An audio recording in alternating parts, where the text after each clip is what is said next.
I lived mid city for many, many years, right off of Wilshire and basically Crenshaw area. Do you know that? Okay. Yes. Well, I'm not so much in that side of town. I'm actually in Sherman Oaks. Oh, you're in the beautiful part of the valley. Sherman Oaks, Encino, Valley Village. I love that area. Actually, I was just literally over there. in Encino right now. Oh, Encino, Rancho Los Encinos, Old Guard. That is old Spanish. That was all Spanish land grant area originally. I love that area. I have a few friends over there off Louise. I love Los Angeles. It's a love-hate relationship because I don't really love all the overdevelopment we're seeing in our city, but oh my gosh, it's such a beautiful city. It is. I'm Mexican from Mexico City, but out Oh, there. you want to talk architecture? I mean, I love reminding people that Mexico City for 500 years was the epicenter of North American culture, arts, and finance. I mean, when New York and Philadelphia and Boston were like barely scraping out food system, Mexico City was the height of what North America knew as culture and art. Um, Really? and oh yeah, yeah, yeah. From the 1500s all the way through, honestly, the middle part of the 19th century, Mexico City was still the hub. It was the cultural hub, the art hub, the finance hub. Everything really shifted at the latter part of the 19th century. But before that was Mexico City. Absolutely. Wow, I'm already proud because also, the you guys have Central Park. We have an equivalent of Central Park where you have a castle. I also brag about that. Oh yeah. I mean, the Baroque architecture in Mexico is unbelievable all over the country. Yeah. Oh Yeah. yeah. No, I'm very proud of our Southwest roots and our Spanish Mexican lineage. Absolutely. Oh, I nice. Well, you just taught me a little bit about my home. love that. We can get started to talk about your upcoming season 6. What new surprises are you bringing us? Well, I think probably that's a great question. I think the biggest surprises are in season 6 is a slight shift from a little bit of focus under HGTV and DIY, where it's still all about restoration. It's still about saving everything and the family stories. I think the big shift under Magnolia is they really wanted to see us focus a little bit more on design, talking a little bit more about design intent and design execution instead of so heavy construction. The construction still had to happen, but we've always before they've kind of focused because of DIY a little more on the construction side and didn't always tell the story of design, why a design style is meant to reflect the architectural style, what are the elements of design, and how do you make that happen. I think we did more of that this year and trying to bridge into more of the Magnolia kind of genre and overall feel that Chip and Joanne and the team at Magnolia are working to achieve.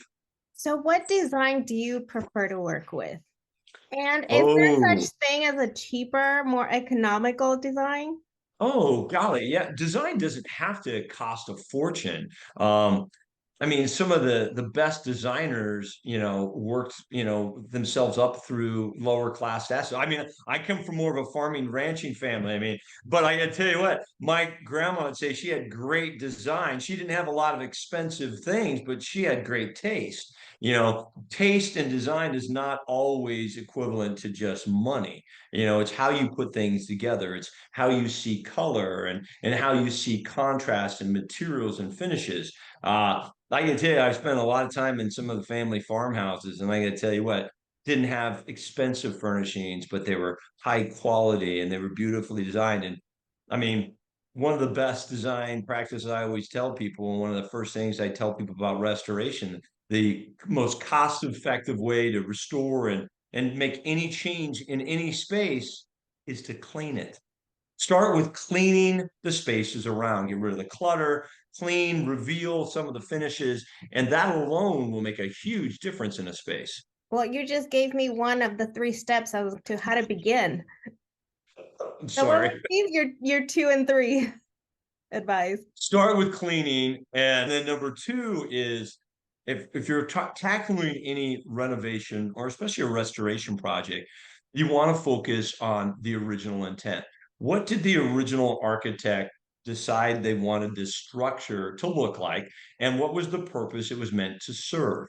Because there's the whole methodology that form follows function. First, a building is meant to house people. It's built for work. It's built for storing things. There's a purpose for every space.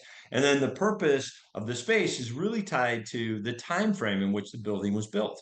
So quite often when people get challenged with older properties from 100 years ago and they go, it doesn't meet the modern mindset. But that's because it was meeting the modern mindset at the time when it was built. It doesn't mean it can't be relevant today, but you have to understand what it was designed for and then kind of bridge the generations and find a way to respect the history, yet let it serve a purpose for today. And it really starts with that historical understanding and then setting some goals about, how are you going to integrate technology, lifestyle, and everything without sacrificing the style. So one of the things that you always say that it's not only about the look, the style, but how it feels. Oh, you watched a little bit of this. I have. I actually watched some of your earlier seasons, and Yeah.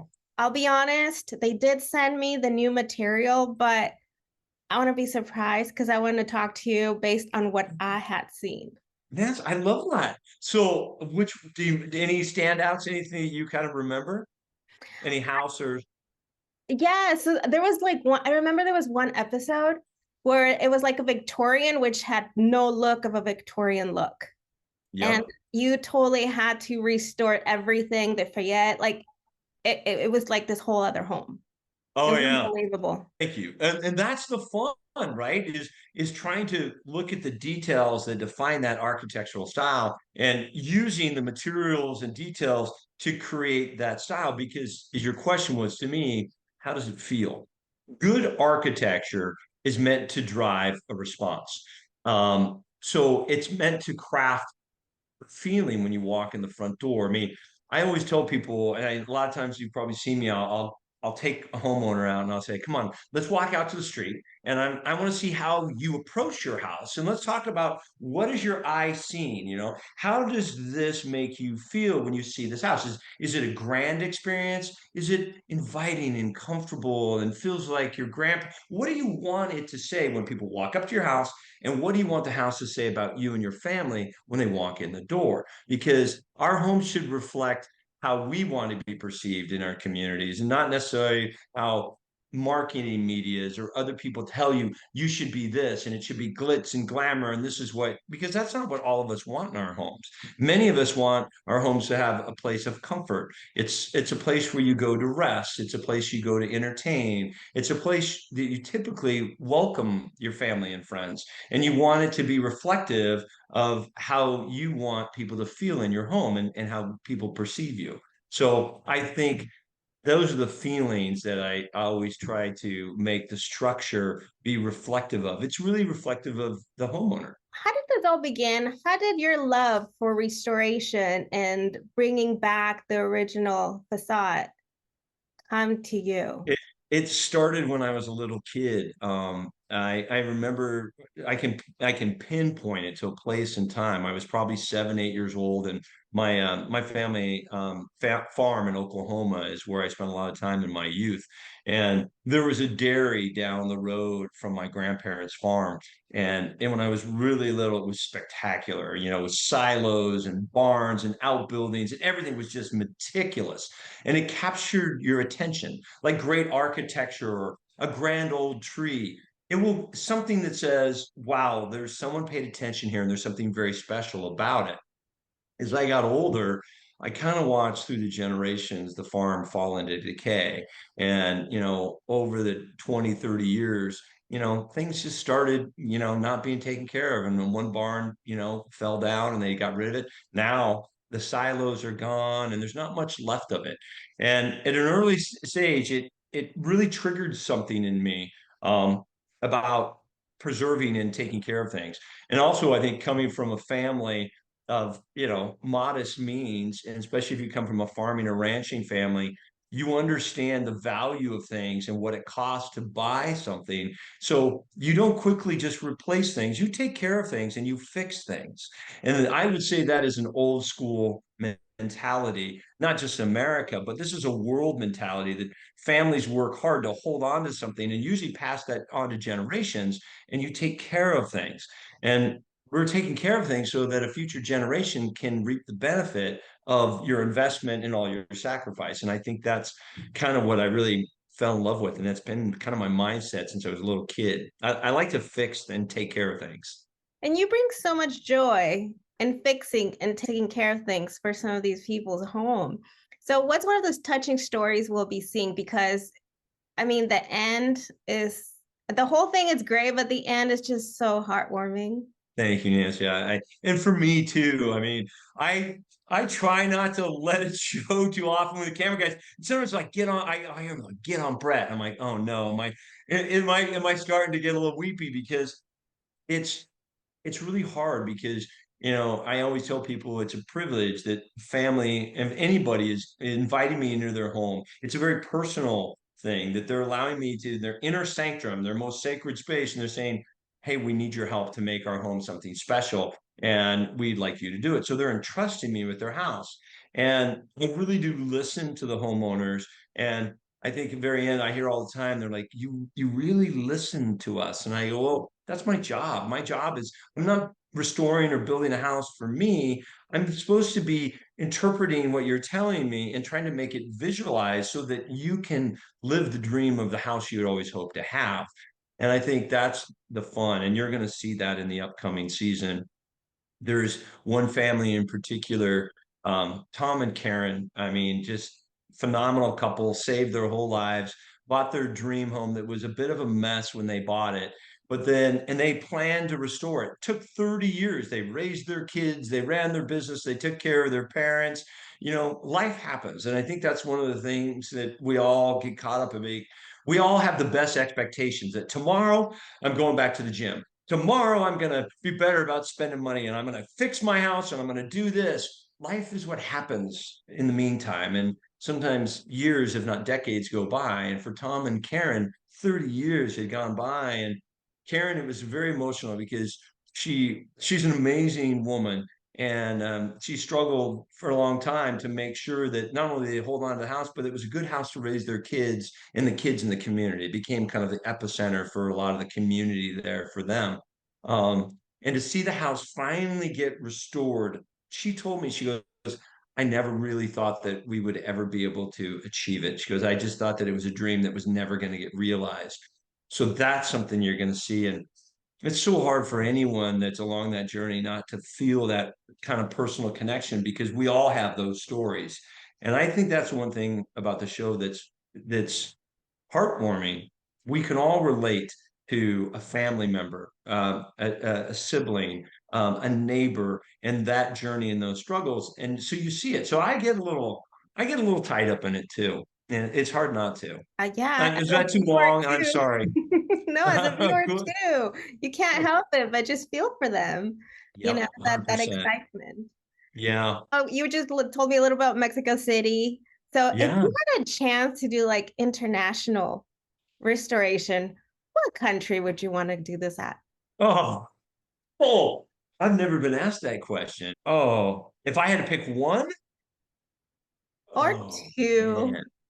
Well, I mean, Mexico would be high on my list just because culturally we're so aligned. It feels like, very familiar. Um, I oh, I mean, I can't lie and tell you that those those dreams of restoring like a grand old farm or a castle in Normandy in France. That would be pretty amazing. I mean, I've traveled a lot over the years and there's beautiful architecture all over the world and I love the regionality and the building materials. I think that's one fun thing about America is that we've borrowed our architecture from everywhere in the world, from obviously all over Europe and all over Asia and even parts of Africa. And I mean, we are the melting pot architecturally. And I think that's amazing. And I always remind people when we're talking about architecture, I said, most of the details that you see in a home that you think is an architectural detail had a functional purpose originally, and it's learning the history about half timbering and how that half timbering on those English Tudors was holding the mud and the thatch together to provide walls back in the day. And the half timbering became an architectural style, but at one point it actually served a purpose. And French Normandy homes that have the sweep of the roof line that kicks out, and what was meant to shed the snow and the rain further away from the foundation. And now it's become a style that we recognize. I know that's probably a long-winded answer, and I apologize. I mean, architecture around the world, there's fascinating places. I mean, India. I mean, oh my gosh, you want to talk about incredible architecture? I mean, I would love to tell you that. I mean, that I'm going to go restore something in the Middle East or Persia because I mean, there's just so much history. Masonry. I mean, I'm a mason at heart. I love masonry, and there's tons of it in Mexico. I mean, old world craftsmanship. I worry sometimes a lot of the trades that have been passed down for generations around the world, we're losing those skill sets today in this modern mindset that everything should be fast and quick. Not only do we lose the artistry, but we're losing the skills and the craftsmanship that created all these spaces that are so unique and special. So yeah, I'd love to go. You could put me anywhere in the world, and I'd probably find something I'd love to restore. Well, hey, that's an idea, going to another country. I would love that, honestly. We're I mean, putting it we in could the stay right here in universe. North America between Canada and Mexico alone. I mean, I could spend a lifetime and not even scratch the surface at the architecture and the diversity and regionality that you would see all over this great continent. I can see that. Well, fingers crossed, we put it out in the universe. Maybe it happens for another season. I hope so. Thank you so much, Nancy. I really appreciate it. You're The, welcome. I really appreciate talking to you. I was excited for this. And now, after speaking to you, I can dive in to taking advantage of getting material for season 6. Okay, I love it. Thank you so much. I'll be curious, shoot me a note and tell me what you think about some of them. There's some super special ones, and there's going to be a few heart wrenchers here. I promise you that. I love it. I love it. Sounds good. Thanks, Nancy. Have You're a great day. welcome. Thank you. Bye bye. Thank you. Bye bye.